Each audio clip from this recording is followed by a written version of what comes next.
Entonces estamos en clase también número 6 del libro de los Hechos y vamos a comenzar en el capítulo 10. El estudio del libro de los Hechos es un poquitico más diferente que el libro de lo que estamos estudiando en este momento en el libro de Génesis, porque los primeros 4 capítulos están saturados de estudio de palabras, está saturado de cosas acerca del futuro, que el libro de los Hechos está más centrado en un narrativo de lo que está pasando en la vida de los cristianos, de vida a vida, de día a día. Eso se da más para lectura completa y interpretación de lo que está pasando en el contexto, en el texto, que el libro de... Cuando entremos ya en la historia de Abraham, la historia de Isaac y Jacob, se convierte igualito, es un narrativo inmenso, eso es un poquitico más fácil de estudiarlo después en el narrativo. Dice, había en Cesarea un hombre llamado Cornelio, centurión de la compañía llamada La Italiana, piadoso y temeroso de Dios con toda su casa, y que hacía muchas limosnas al pueblo y oraba a Dios siempre. Este vio claramente en una visión, como la hora novena del día, que un ángel de Dios entraba donde él estaba, y le decía, Cornelio.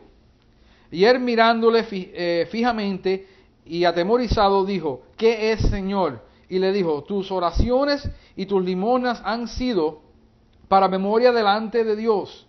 Envía pues ahora hombres a Jope y haz venir a Simón, el que tiene por sobrenombre Pedro. Vamos a parar ahí y vamos a tomar cuenta de varias cosas que está sucediendo con este hombre Cornelio. Este es conocido en la Biblia como el primer gentil que se le predica el evangelio personalmente. Porque todos hasta ahora, cuando vemos que eran gente que se habían convertido al judaísmo, inclusive el eunuco. El eunuco era un judío que venía de Etiopía hacia Jerusalén.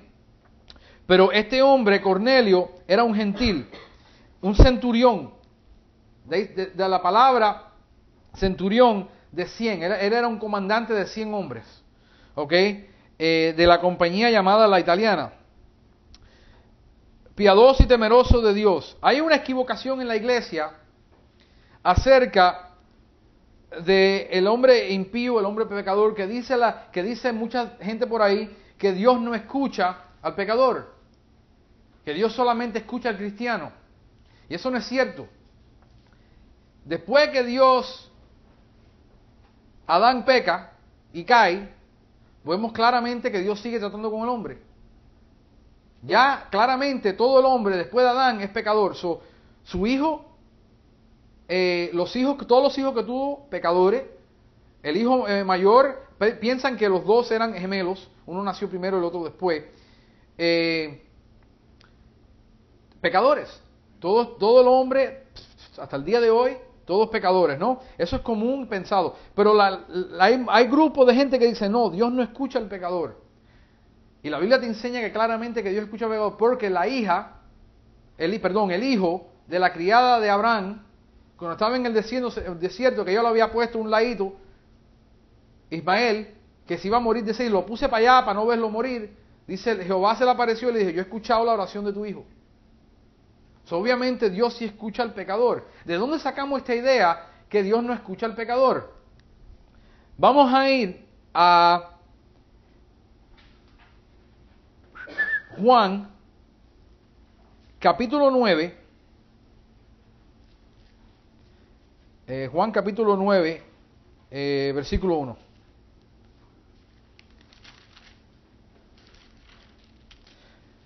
¿Sabe lo que pasa? Es triste ver lo que le está pasando a la iglesia hoy en día. Nadie quiere escoger un pedazo de texto completo y ponerse a estudiar un pedazo de texto completo, porque eso requiere disciplina. No te puedes salir del tópico. Estás ahí amarrado al tópico. No te la puedes inventar. Pero lo que estamos acostumbrados es sacar un versículo de aquí, un versículo de allá, 5 versículos de aquí, y con 3 o 4 versículos tenemos una doctrina. Y pensamos que vamos a encerrar a Dios con 3 versículos bíblicos, uno del Antiguo Testamento y 2 del Nuevo, y ya con eso tenemos una doctrina. Y no miramos el resto de la Biblia y lo que dice la Biblia. ¿Cuál es Juan? ¿San Juan? Sí, San Juan. O San Quiqui, como tú quieras. No, porque no quiero San Juan. Sí, no, está Juan el Evangelio. Oh. No primera de Juan, perdón, el Evangelio. Oh, okay. Mira, Jesús sana a un ciego. Versículo 9:1. Al pasar Jesús vio un hombre ciego de nacimiento. O sea, no se había cegado cuando era joven ni nada de eso, sino de nacimiento. Y le preguntaron sus discípulos diciendo: Rabí, ¿quién pecó, este o sus padres, para que haya nacido ciego? Atribuían los defectos del nacimiento al pecado. ¿Okay? Respondió Jesús: no es que pecó este ni sus padres, sino para que la obra de Dios se manifiesten en él. So, Jesús aclara que el asunto este del pecado no es porque sus padres son pecadores y él nació ciego, porque esa era la costumbre. Ok, so, el hombre está ciego de nacimiento. Vamos a ver. Vamos a seguir leyendo. Respondió Jesús, 4. Me es necesario hacer las obras del que me envió, entre tanto que el día dura y la noche viene, cuando nadie puede trabajar. Entre tanto que estoy en el mundo, luz soy del mundo. Dicho esto, escupió en tierra y hizo lodo con la saliva y untó con el lodo los ojos del ciego. Y le dijo: ve y lávate en el estanque de Siloé. Traducido es enviado. Fue entonces y se lavó y regresó viendo. El tipo ve ahora, se sanó, ¿no verdad? Ahora empieza una interrogación completa de todos los religiosos, y la cuestión es que el que hizo el asunto, los religiosos se lo estaban atribuyendo a Jesucristo y llamándolo a Jesucristo pecador. Porque la gente lee en su Biblia, pero cogen un versículo y lo sacan fuera de contexto. El versículo que se saca fuera de contexto es este. 31. Y sabemos que Dios no oye a los pecadores, pero si alguno es temeroso de Dios y hace su voluntad, a ese oye. Entonces tú dices: ¿tú ves? Dios no escucha a los pecadores. No, lee para arriba. Empieza a leer en el versículo 20. Sus padres respondieron y les dijeron: sabemos que este es nuestro hijo y que nació ciego. Le preguntan a los padres que dé testimonio, porque nadie conocía muy bien a este muchacho, los religiosos no lo conocían. Entonces alguien te diría: ¿por qué? Porque tiene que todo constar por el testimonio de 2 o 3 para que sea verídico, ¿ok? Pero como ve ahora no lo sabemos, o a quién le haya abierto los ojos, nosotros tampoco lo sabemos. Edad tiene, pregúntale a él y él hablará por sí mismo. Esto dijeron sus padres porque tenían miedo de los judíos, por cuanto los judíos ya habían acordado que si alguno confesare que Jesús era el Mesías, fuera expulsado de la sinagoga. No querían que se le viniera abajo su vida cómoda. Por eso dijeron sus padres: edad tiene, pregúntale a él. Entonces volvieron a llamar al hombre que había sido ciego y le dijeron: da gloria a Dios. Los religiosos le dijeron: da gloria a Dios. Sabemos que ese hombre es pecador. Está hablando de Jesucristo, llamándole a Jesucristo pecador. Entonces él respondió y dijo: si es pecador, no lo sé. Una cosa sé, que habiendo yo sido ciego, ahora veo. Le volvieron a decir: ¿qué te hizo? ¿Cómo te abrió los ojos? Y él le respondió: este tipo es comiquísimo.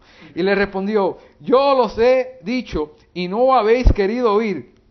¿Por qué lo quieres oír otra vez? ¿Quieres también vosotros haceros sus discípulos?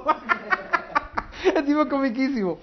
Y le injuraron y dijeron: tú eres su discípulo, pero nosotros discípulos de Moisés. Tú eres discípulo de Jesucristo, pero nosotros los religiosos somos discípulos de Moisés. Nosotros sabemos que Dios ha hablado a Moisés, pero respecto a ese no sabemos de dónde sea. Respondiendo el hombre y les dijo: pues esto es lo maravilloso, que vosotros no sepáis de dónde sea, y a mí me abrió los ojos. El tipo tenía una respuesta, he was a wisecracker, you know. Y sabemos que Dios no oye a los pecadores. Refiriéndose siempre, el asunto que estaban refiriendo era a Jesucristo. ¿Ok? Y no sabemos, entonces dice, desde el principio, 32, desde el principio no se ha oído decir que alguno abriese los ojos a uno que nació ciego. Si éste no viniera de Dios, nada pudiera hacer. Este es el tipo dando una enseñanza bíblica, ¿ok? Respondieron y le dijeron, tú naciste del todo en pecado y nos enseñas a nosotros, y le expulsaron. ¡Qué arrogancia! De decirle al hombre, le está enseñando una enseñanza acerca de quién es Jesucristo. Y ellos dijeron, no, tú eres un pecador, tú naciste pecador, nosotros no. Nosotros, y tú nos estás dando ahora a nosotros una lección, y lo sacaron porque no querían escuchar. Eso es típico de un religioso. Mira Lucas, vete a Lucas 18. No se está refiriendo, nunca ahí se refirió a un hombre pecador.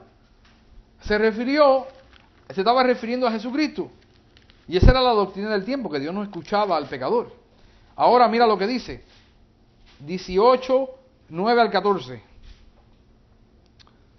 A unos que confiaban en sí mismos como justos. ¿En qué confiaban? En ellos mismos. Y menospreciaban a los otros, le dijo también esta parábola. 2 hombres subieron al templo a orar. Nótate que 2 hombres suben al templo a orar. Los 2 iban a orar. Uno era fariseo y el otro publicano. Un publicano era un tax collector, que colectaba impuestos.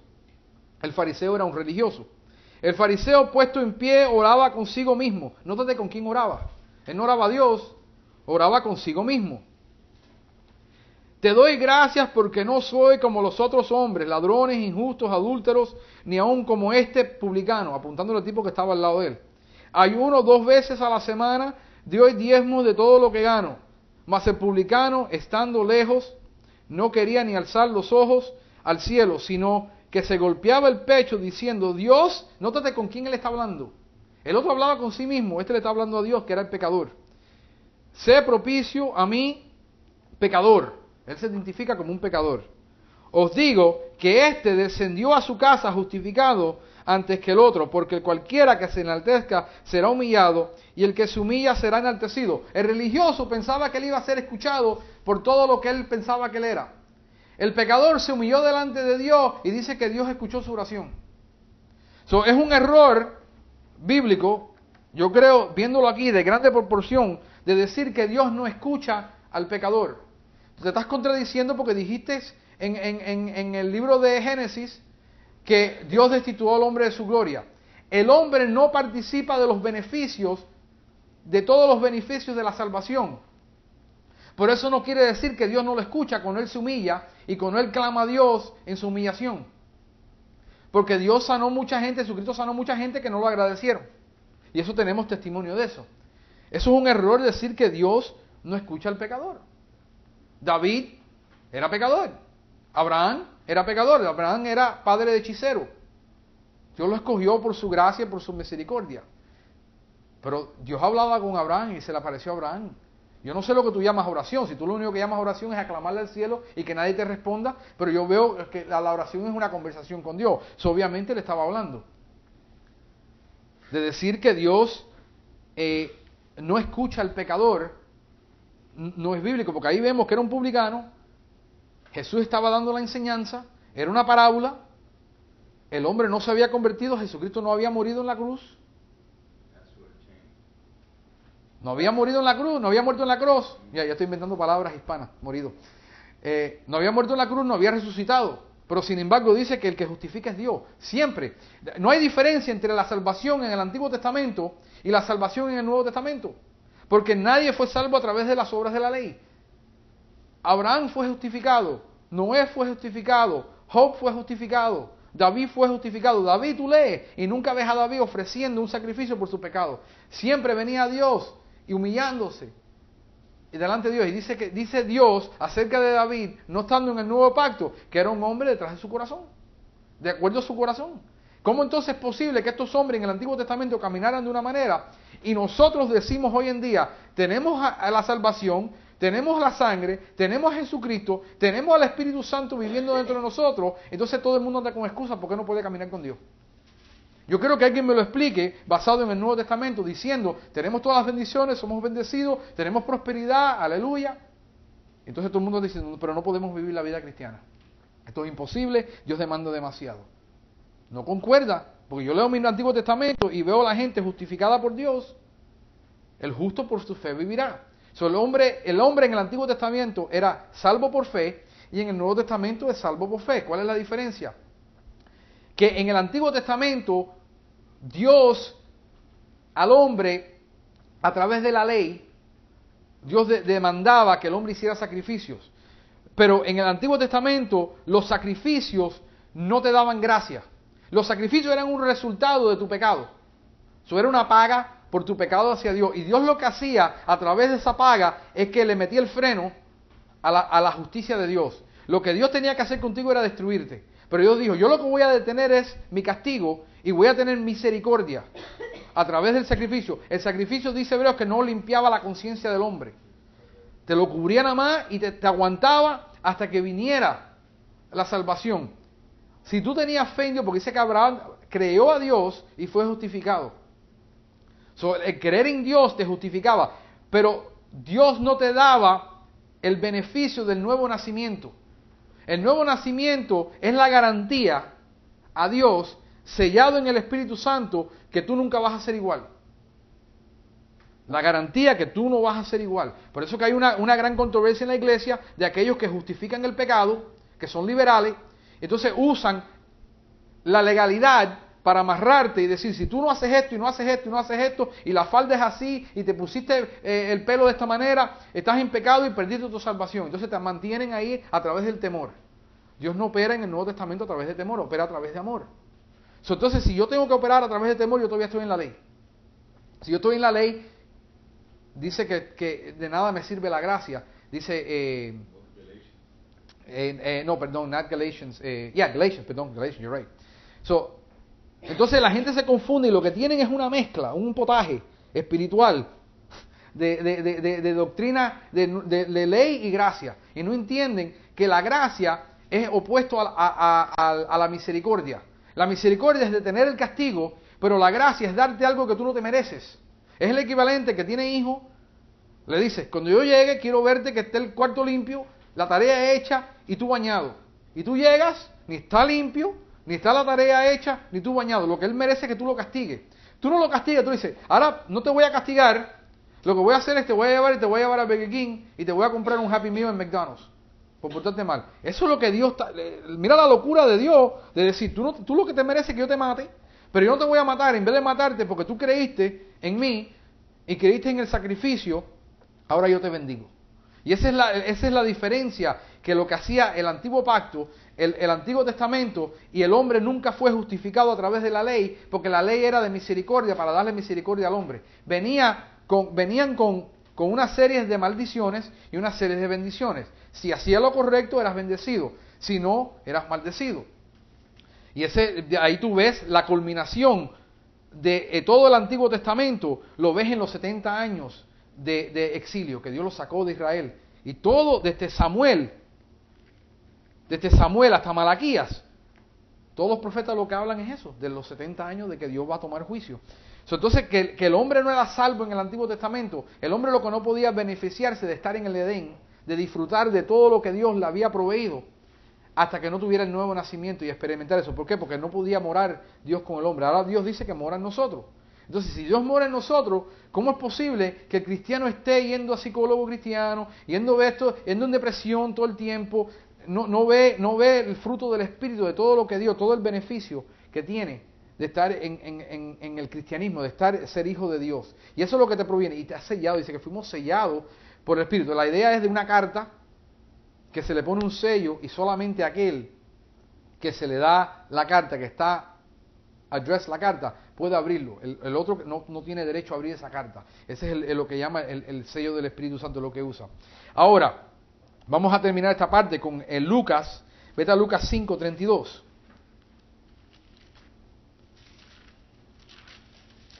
Esto es bien fácil. Esto no es tan complicado. 5:32.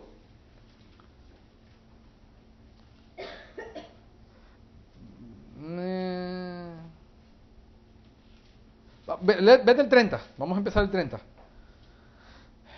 Los escribas y los fariseos murmuraban contra los discípulos diciendo, ¿por qué coméis y bebéis con publicanos y pecadores?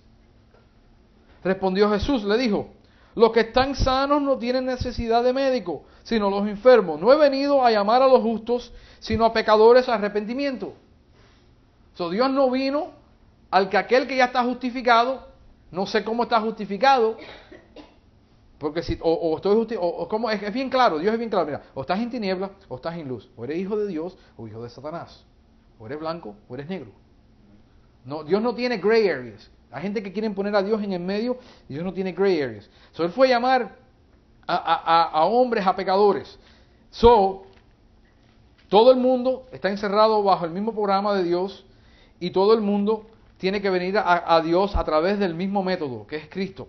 Ahora vamos a ver lo que dice. Versículo 7, vamos para atrás, Hechos.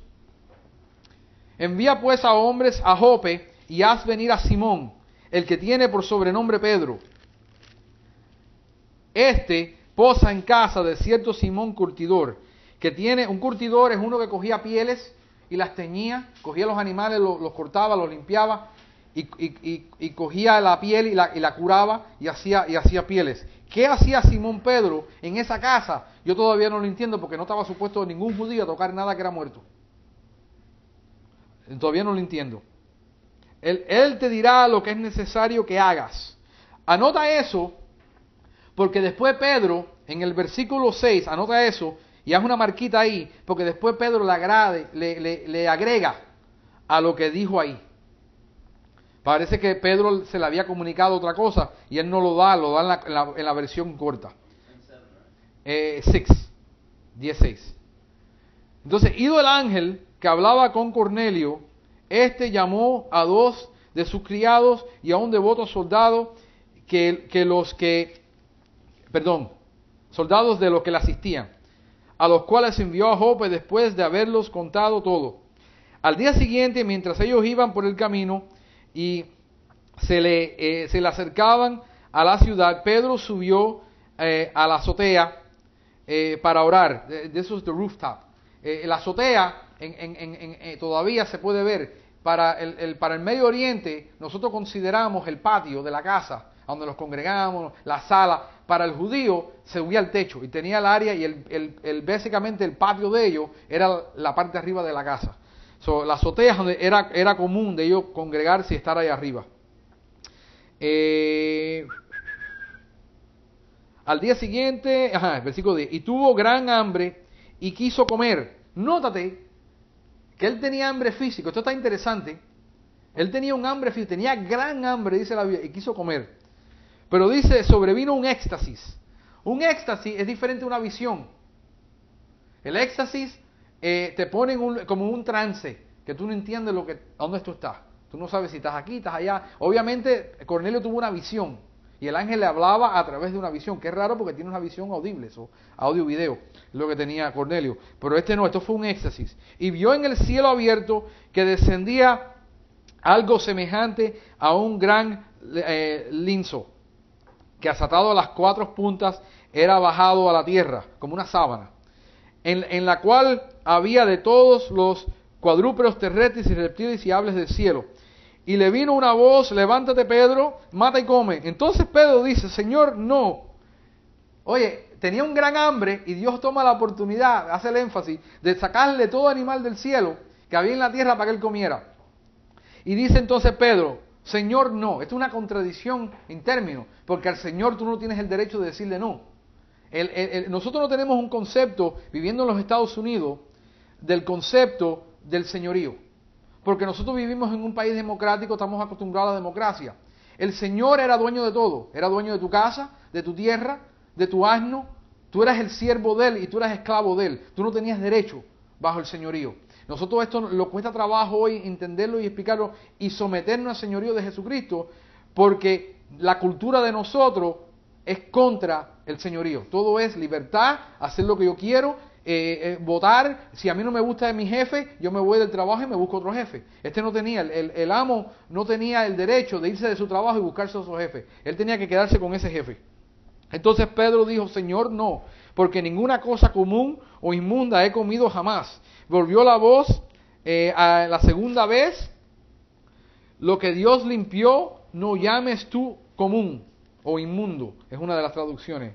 Esto se hizo 3 veces y aquel lienzo volvió a ser recogido en el cielo. Mientras Pedro estaba perplejo dentro de sí sobre lo que significaba la visión que había visto, he aquí los hombres que habían sido enviados por Cornelio, los cuales preguntaron por la casa de Simón, llegaron a la puerta.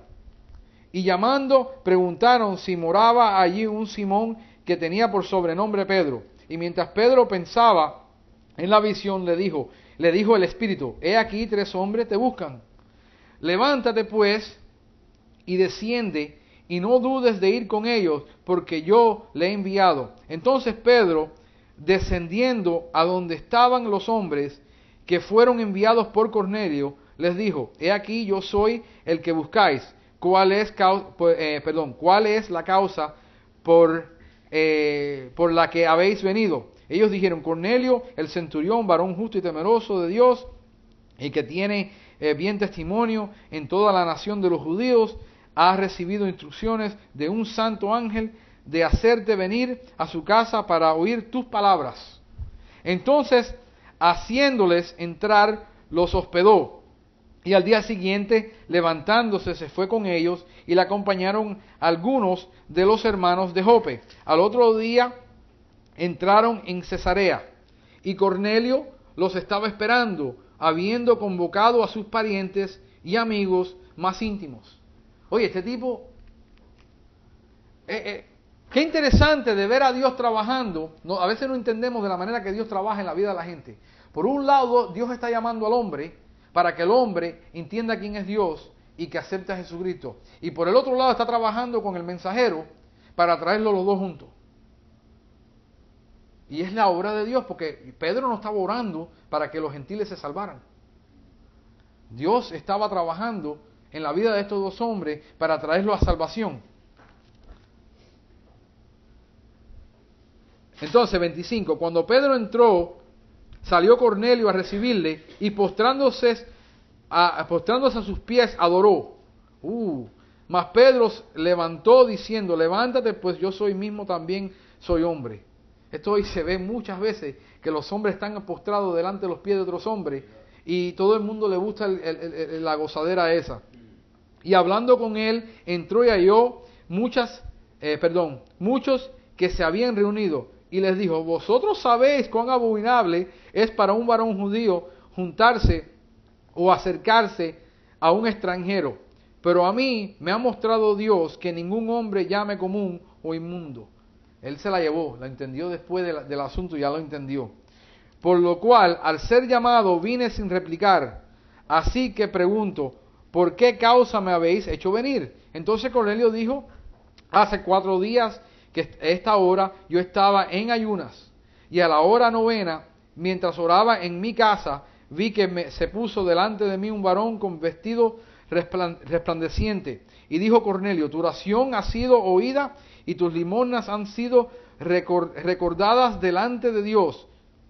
Vamos a no equivocarnos. Dios no tiene preferencia. Dios no cogió y dijo, no, este lo voy a salvar porque este es bueno. Porque la Biblia declara que no hay ninguno bueno. Dice que no hay ninguno bueno, ni uno. Entonces, Dios sigue salvando a través de la gracia y misericordia. Porque lo que podemos pensar es, todos nosotros tenemos algún pariente que el tipo es lo más nice. No se ofende, no se pone bravo. Oye, si Dios lo salvara, qué bueno sería. Porque este tipo se lo merece. Nadie se merece la salvación. Entonces está aquel que todo el mundo tiene en la familia también, que es la oveja más negra que existe bajo el planeta. Oye, pero yo no creo que ese Dios nunca lo vaya a salvar. Entonces le empezamos a poner limitaciones a Dios y expectativas que Dios va a salvar a ese porque ese es bueno, y al otro, ese no tiene salvación nunca. Ese se va a perder. Y ningún hombre tiene derecho de reclamarle a Dios su salvación. Y dijo Cornelio, tu oración ha sido y tus limosnas han sido recordadas delante de Dios. envía pues a Jope y haz venir a Simón, el que tiene por sobrenombre Pedro, el cual mora en la casa de Simón, un curtador junto al mar. Y cuando llegue, él te hablará. Así luego envié por ti, y tú has hecho bien en venir. Ahora pues, todos nosotros estamos aquí en la presencia de Dios para oír todo lo que Dios te ha mandado. Entonces Pedro, abriendo la boca, dijo, ahora Dios empieza, Pedro, a dar el mensaje evangélico de las buenas nuevas, el evangelio. Y nótate que es un evangelio presentado de una manera diferente que la había presentado anteriormente, lo vas a ver. Entonces Pedro, abriendo la boca, dijo, en verdad comprendo que Dios no hace excepción de personas, que Dios no excluye. No es que Dios tiene favoritos, sino la excepción es que Dios no dice, este es mejor y este es peor. Dios dice, no, yo le doy la oportunidad a todo. Sino que en toda nación se agrada de que le teme y hace justicia.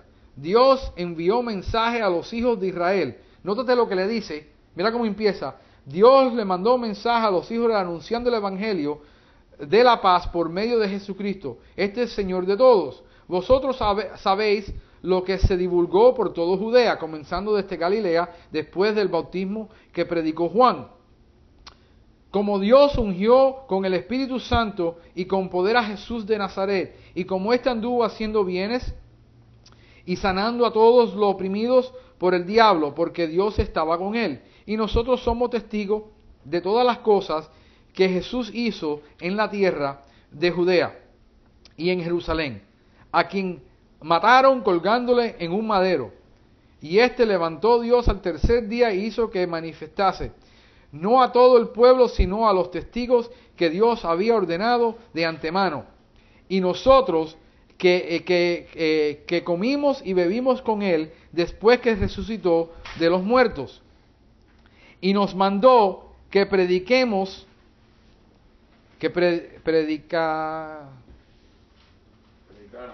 predicásemos, ¿no? Está duro esa pronunciación, al pueblo, y testifiquemos que Él es, que Dios ha puesto por juez de vivos y muertos. Y de este dan testimonio todos los profetas, que todos los que en Él creyeren recibirán perdón de pecados por su nombre. Obviamente necesitaba perdón de pecados. Mientras aún hablaba Pedro estas palabras, el Espíritu Santo cayó sobre todos los que oían el discurso. Nótate algo interesante, si lees los primeros dos mensajes de Pedro, Pedro abre todos sus mensajes llevando al pueblo de Israel para atrás al Éxodo. Para atrás al Éxodo. Y le habla de toda la genealogía, de todo lo que procedió en el Éxodo y todo lo que procedió a través de Abraham, y le da un historial de toda la genealogía. Con Cornelio él no hace eso.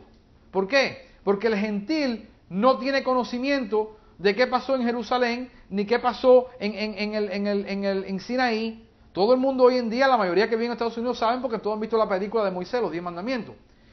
Pero el gentil esto no importa para su salvación, porque él no tiene que demostrar que él era el ungido, sino él le da la declaración de que los judíos lo estaban esperando y los profetas dan testimonio. Cuando él termina, que dice, para que reciban perdón de pecados por su nombre, ahí mismito, el Espíritu Santo, ya ellos habían creído. ¿Por qué? Esto es lo que dice la Biblia acerca del que cree. Si creyeres en tu corazón y confesares con tu boca que Dios lo resucitó de Jesús de los muertos, serás salvo. No dice si confesares de tu boca y después crees. El creer viene antes de la confesión. El problema es que cuando tú sabes, cuando alguien ha creído. Entonces lo que hacemos hoy en la iglesia es que hacemos un llamamiento y que todo aquel que quiera aceptar a Cristo en su corazón, que venga hacia el frente para que acepte a Cristo en su corazón. Esa gente no han creído. Tú le estás llamando a alguien que venga a aceptar algo que no tienen que aceptar. ¿Qué es lo que tienen que hacer? Creer que este es el Hijo de Dios. Porque mira lo que dice, mientras aún hablaba Pedro estas palabras, el Espíritu Santo cayó sobre ellos, los que oían el discurso, y los fieles de la circuncisión que habían venido con Pedro se quedaron atónitos, que también sobre los gentiles se derramase el don del Espíritu Santo, porque los que oían que hablaban lenguas y magnificaban a Dios. Nótate que lo que estaban haciendo, que había interpretación de lenguas también, y había el derramamiento del Espíritu Santo sobre esta gente. Entonces Pedro respondió: ¿puede acaso alguno impedir el agua para que no sean bautizados estos que han recibido el Espíritu Santo también como nosotros? Y mandando bautizarles en el nombre del Señor de Jesús, entonces le rogaran que quedase algunos días. Ahí no dice: vamos a esperar a ver fruto para bautizarlo. Vamos a esperar a ver si de verdad se arrepintieron. Vamos a ver cuánto lloraron. Asunto cerrado. El Espíritu Santo los bautizó, los cubrió, hablaron en lenguas y nótate que entendían que estaban magnificando a Dios, que no era algo que se... y uno no sabe lo que está diciendo. Esta gente tuvieron interpretación. Pero no hubo un llamamiento al altar y dice: no, si tú quieres recibir a Cristo en tu corazón, no hay tal cosa como tú recibir a Cristo en tu corazón. El Espíritu Santo viene a morar en tu corazón por resultado de tú creer el Evangelio y creer que en Jesucristo. Porque tú puedes rogar todo lo que tú quieras: Señor ven, pero si no crees que fue resucitado de los muertos, si no crees que es el Hijo de Dios, si no crees que Dios hizo con él lo que hizo, no puedes ser salvo. El Evangelio, nótate cuál fue el Evangelio que él le predicó. Este Evangelio es el Evangelio que tú puedes usar para predicarle a cualquiera. Cambias la palabra, cambias el modo, pero eso de llamar a la gente al altar no tiene ninguna base bíblica. Porque en ese momento ellos creyeron en su corazón y el que dio testimonio de que habían creído en su corazón fue el Espíritu Santo bautizándolo. ¿Acaso el Espíritu Santo está bautizando gente que no creen? Yo no lo veo, yo no lo he visto como ejemplo en la Biblia. Escucha bien lo que pasó ahora. Esto no acaba. Oyeron los apóstoles y los hermanos que estaban en Judea que también los gentiles habían recibido la palabra de Dios. Y cuando Pedro subió a Jerusalén, disputaban con él los que eran de la circuncisión. Ya los judíos empezaron con el asunto de que tienen que ser circuncidados primero y no puede ser que esto no. Entonces Pedro dice: no, diciendo: ¿por qué has entrado en casa de hombre incircunciso y has comido con ellos? Entonces comenzó Pedro a contarles por orden lo sucedido, diciendo: estaba yo en la ciudad de Jope orando y vi en un éxtasis una visión, algo semejante al linazo. Y le da toda la interpretación. Vamos a esquipear, estoy inventando palabras. Vamos a caminar. Y le dijo todo lo que había pasado. ¿Y por qué? Entonces, versículo 14. Él te hablaba palabras por las calles. Espérate.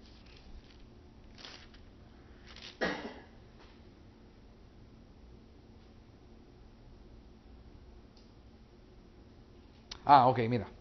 Vamos, entonces, él dice ahí en el versículo 15: cuando comencé a hablar, cayó el Espíritu Santo sobre ellos, también como sobre nosotros en el principio. Hay gente que te quieren leer esto, sin leerte el capítulo 10, y decir: tú ves, se apareció Pedro y empezó a hablar, y inmediatamente entró el Espíritu Santo, y esa gente fueron bautizados, y después fueron salvos. No te leyeron la predicación del Evangelio, te leyeron nada más que esta parte. No puede ser así. Entonces me acordé de lo dicho por el Señor, cuando dijo: Juan ciertamente bautizó en agua, mas vosotros seréis bautizados con el Espíritu Santo. Si Dios pues le concedió también el mismo don que a nosotros, que hemos creído en el Señor Jesucristo, ¿quién era yo que pudiese estorbar a Dios? Entonces, oídas estas cosas, callaron y glorificaron a Dios, diciendo: de manera que también a los gentiles ha dado Dios arrepentimiento para vida. Ahora bien, los que habían sido esparcidos a causa de la persecución que hubo por motivo de Esteban, pasaron hasta Fenicia, Chipre, Antioquía, no hablando a nadie la palabra, sino solo a los judíos. Pero había entre ellos un varón de Chipre y de Cirene, los cuales cuando entraron a Antioquía, hablaron a los griegos anunciando el Evangelio del Señor. Espérate, déjame un momentico. Espérate, no, me pasé de... 11, 19, 11, 26, ¿verdad? Lo que dice Pablo.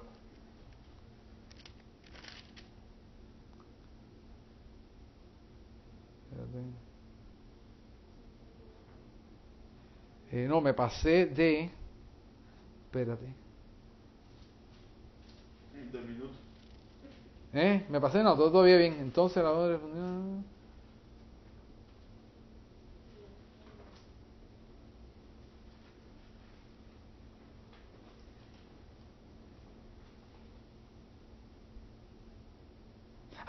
El 14. ¿Te acuerdas cuando te dije haz una marquita en el capítulo 10, 10:6? Mira aquí el detalle que Pedro da. Cuando Cornelio lo va a buscar, en el versículo 14, él te hablará las palabras por las cuales serás salvo tú y tu casa. Entonces Pedro pone esto, que él se lo cuenta después cuando fue, no lo cuenta cuando lo mandó. Entonces, las palabras que Pedro le había hablar, que era el Evangelio, le iba a traer salvación a tu casa. Obviamente, Cornelio no era ya salvo, porque necesitaba escuchar el Evangelio de Pedro para ser salvo. Porque hay gente que lo dice, no, ya el tipo era salvo, ya el tipo era salvo, nada más que había que confirmarlo. No hay tal cosa como confirmarte. Eso es otro cuento que no vemos por qué tenemos que hacerlo, pero obviamente le había mandado a Dios para que escucharan el Evangelio, para que por el medio del Evangelio creyeran a Dios y fueran salvos. Una cosa es creer que Dios existe, saber que hay un Dios, saber que hay un Dios que te escucha, y otra cosa es tener una relación íntima de salvación que disfrutas de todos los beneficios que Dios le ha dado al hombre. Y eso es lo que le faltaba a Cornelio. Hay una gente que conocen, que están en tu familia, están en la mía, que saben de Dios, conocen de Dios, conoces que Jesucristo, te dice, ¿quién es Jesucristo? Que Jesucristo es el Hijo de Dios. Y tú crees que, no, yo creo que por aquí, por la oración, por la limosna, por esto, por lo otro, yo voy a ser salvo. Y hay una gran diferencia. Dice aquí, claro, que el hombre tenía que ser salvo. Y la única manera que el hombre es salvo es a través del Evangelio. Y nótate que en el Evangelio le pone el testimonio de Jesucristo. Lo que Dios hizo, las sanidades, los milagros. Nótate que no le promete que le va a resolver ningún problema que Cornelio tiene. Porque esto es común hoy en día, de agregarle al Evangelio cosas que no está puesta en el Evangelio. El Evangelio tiene que ver con la salvación del hombre. Y dice, Mateo 6:33, y estas cosas serán añadidas. Pero todas las cosas que tú, buscar primeramente el reino de Dios y su justicia, todas las cosas serán añadidas. La añadidura es parte de lo que Dios hace a través del pacto, pero no es parte del Evangelio para tú ser salvo, porque entonces tú estás viniendo a Cristo, estás viniendo ya a Cristo por motivos otros de por la salvación y el perdón de tus pecados. Yo lo que quiero es un quick fix, yo quiero la pastilla, yo lo que quiero es lo que me va a resolver rápido. Yo no quiero este asunto de tener que aceptarlo como Señor y Salvador.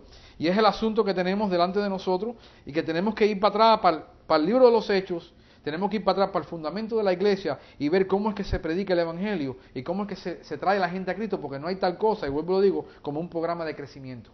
El programa de crecimiento de Dios es el Evangelio. Y de ahí para allá es añadido a la iglesia, añadido al cuerpo, no es añadido a mi congregación, no, es añadido al cuerpo, añadido a la congregación de Dios, añadido al edificio de Dios. Y vamos a dejarlo ahí entonces hasta la próxima semana.